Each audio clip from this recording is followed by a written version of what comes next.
Once you've read the manuscript and put it through your article review process, it's time to make a final decision on Scholastica. Speed is of the essence when it comes to making decisions, so keep watching and then get started on your submissions. If you like an article enough to want to publish it, you'll first need to extend an offer of publication to the author. Just go to that article's manuscript work area and click the red Make Decision button. You'll now be on the decision letter page, where you can update the article status based on the decision you'd like to make, and can write to tell the author exactly why you'd love to publish their paper. To send a publication offer, select Accept from the Decision dropdown. Next, you'll enter your offer of publication, select your deadline for their response to your offer, and add any publication agreement files by clicking Add File. Finally, click Submit Decision to send your letter and any attached files to the submitting author. If the structure of your decision letters are very similar, save yourself some time by creating a reusable template of that letter.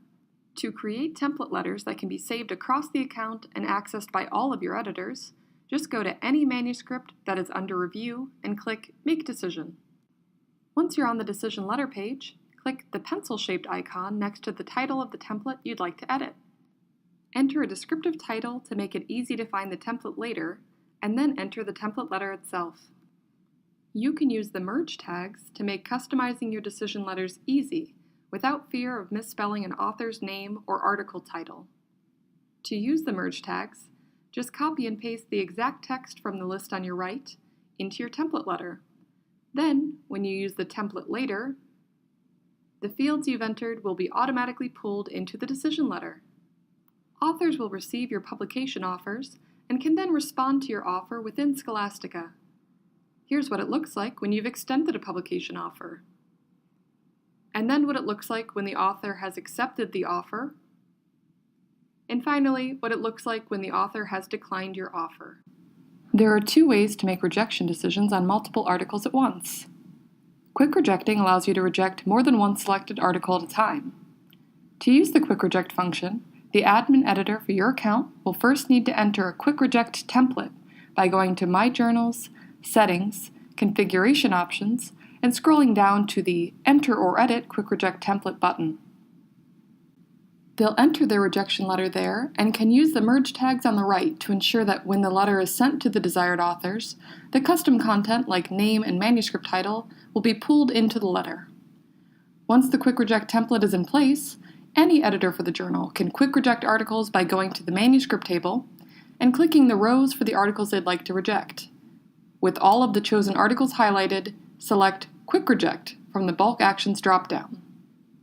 If you're rejecting articles from a year ago and don't want to send an email to authors that might be confusing, you can simply uncheck the box labeled Send Authors this decision by email. That being said, please always send an email if possible. Authors prefer to know as soon as possible that you've decided not to publish them so they can explore their other options.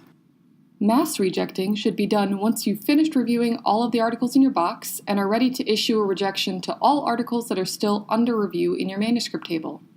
To mass reject all the remaining articles, the admin editor for your account will go to My Journals, Settings, Configuration Options, and scroll down to the Begin Mass Rejection Process button.